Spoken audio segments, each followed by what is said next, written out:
up, YouTubers? Jersey Joe here, and like I promised earlier, I want to show off more of my community, so why not better than bringing in a good old friend of mine, Chris.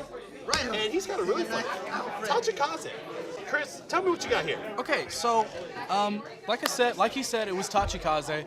It's one of my favorite clans. I don't always appreciate the amount of flack that I get for playing this clan, but I really, really enjoy it, and I do have a positive win-loss record either way, so it balances out. So, you know what, without further ado, let's just get onto it. My starter is Dragon Egg. Now, automatically, a lot of red flags right here. Why aren't you playing Baby Kamara? I understand. Baby Kamara is a really good card, but the entire focus of this deck is based on the early game. And what better way to start the early game by getting an extra card in your hand on your first turn? And Baby Kamara, as good as a card as it is, I agree, it's amazing. But it's GB1 restricted, and especially if you run it as your forerunner, your opponent could find ways to take it out as fast as possible. And that's what they want to do. That way you can't abuse something as broken as that.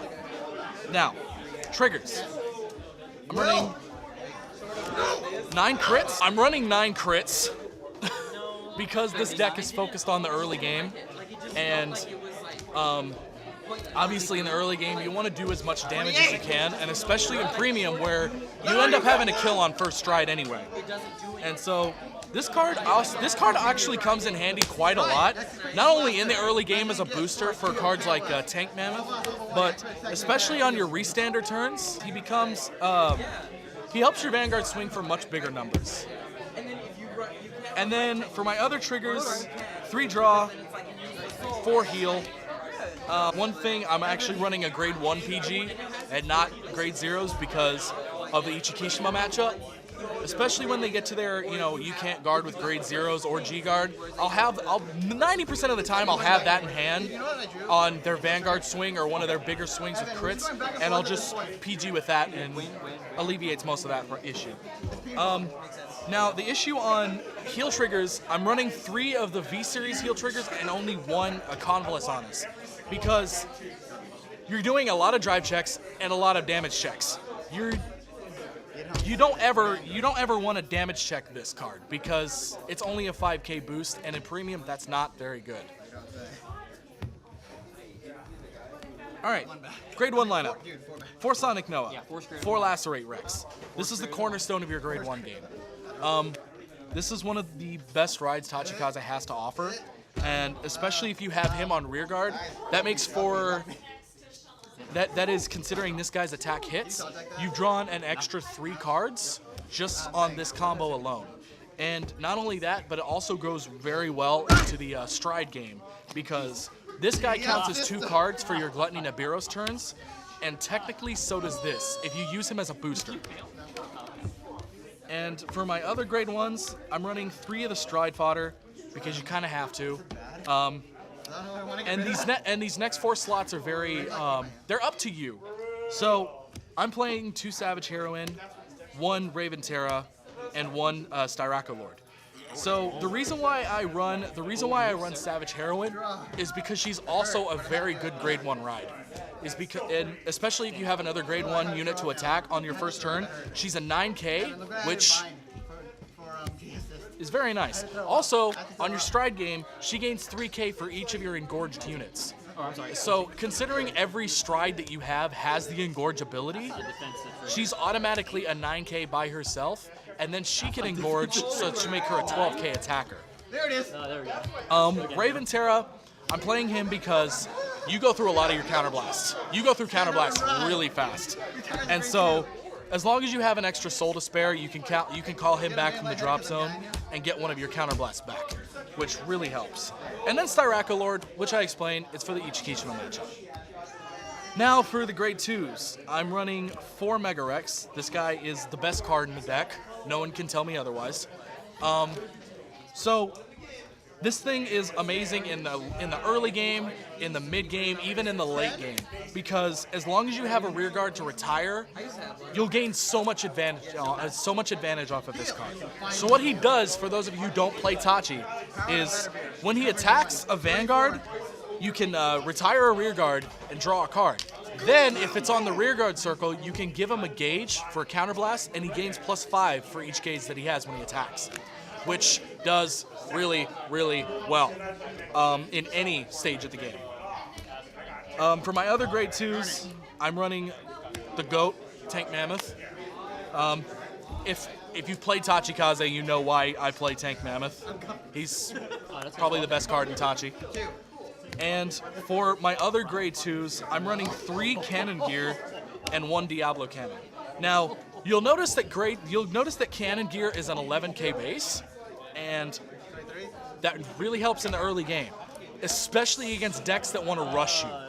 Because he has an 11k base, that means that a lot of attacks aren't going to be able to hit you that easily. Actually, it's 25. Making them have to call more units and commit to a bigger board. And so the only quote-unquote downside to this card is when you place him, you have to retire a rear guard. By the time you ride a grade 2, you won't have any rear guards, so this has no downside. And Diablo Cannon, sorry about that. Diablo Cannon is sort of my tech grade 2. He does very well in the late game, and so what he does is he's an 11k if you have a Gaia Vanguard. And when he's engorged and he gets retired by the effect of your Vanguard, you can discard a card and bring him back.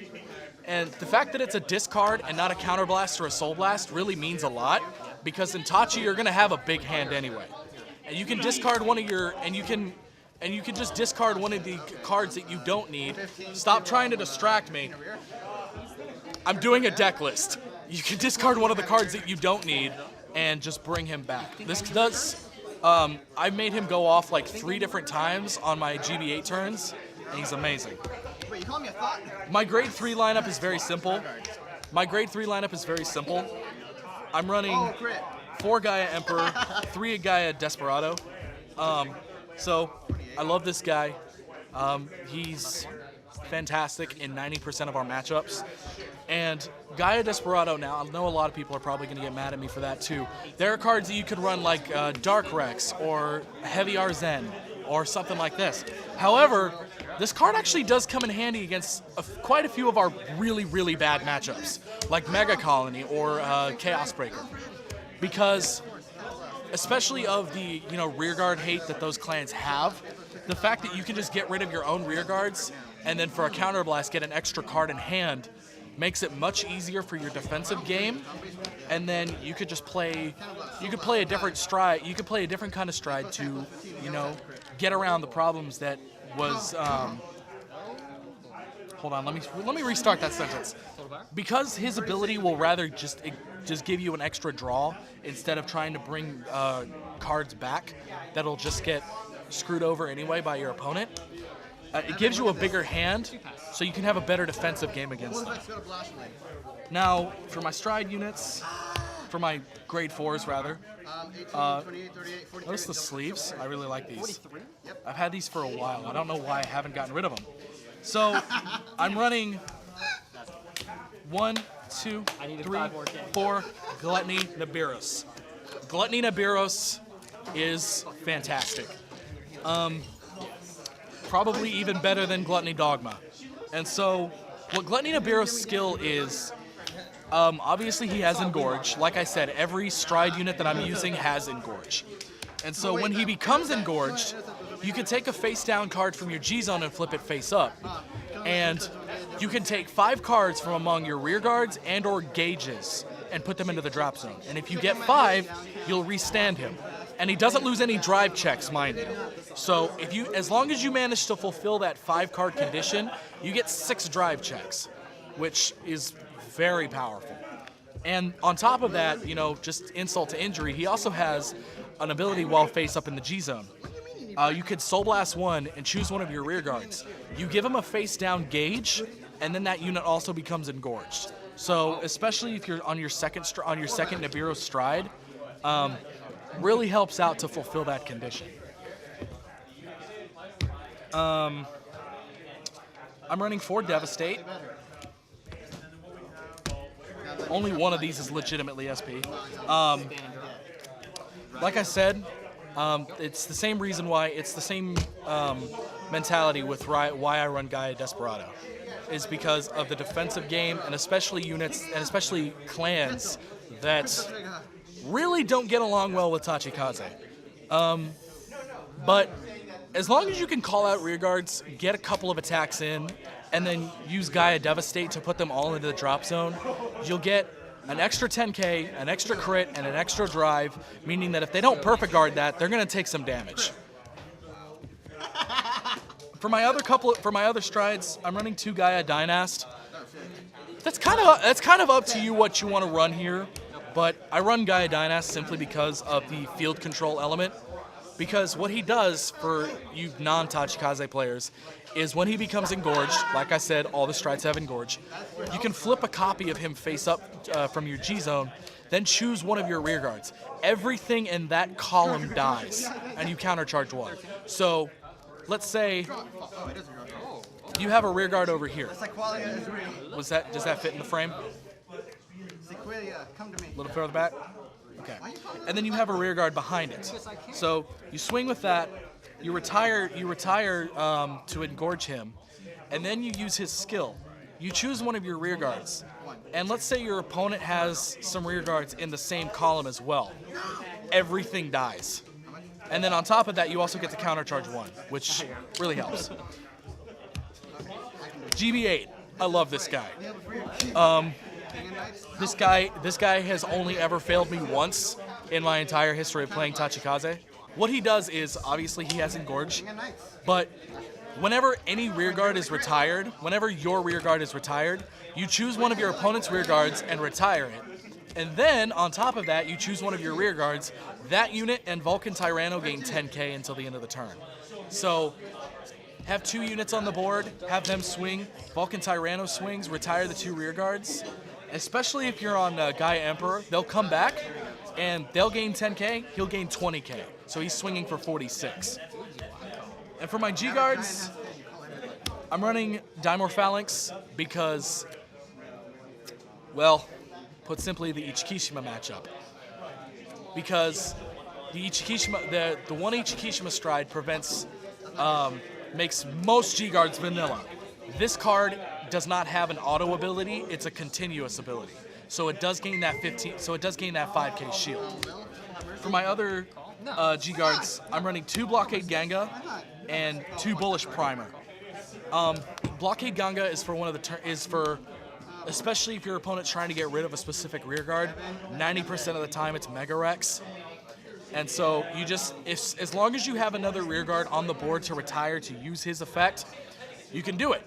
And 90% of the time, they'll stop trying to aim for that because the card's just going to go back to your hand anyway.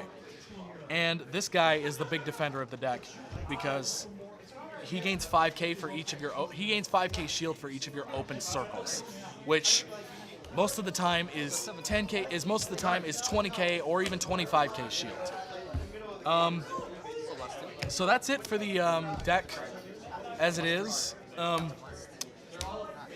Now, one thing that I would recommend is, if you really want to, you can play the Gigarex version of the build, which later on I might actually make that and, you know, put it up on the channel if you're okay with that, Joe. But since Gaia is one of my favorite units and just one of my favorite cards, I figured that I would play this. Like I said, there's quite a few slots that you can mess around with if you want to. It's very open-ended. You can do kind of whatever the hell you want with this deck, and that's one thing that makes it absolutely fun. Anyways, guys, thanks for watching. Hit the subscribe button to see more of my videos. Like, post, comment, tell me if you're out of town. Follow me on all social media sites.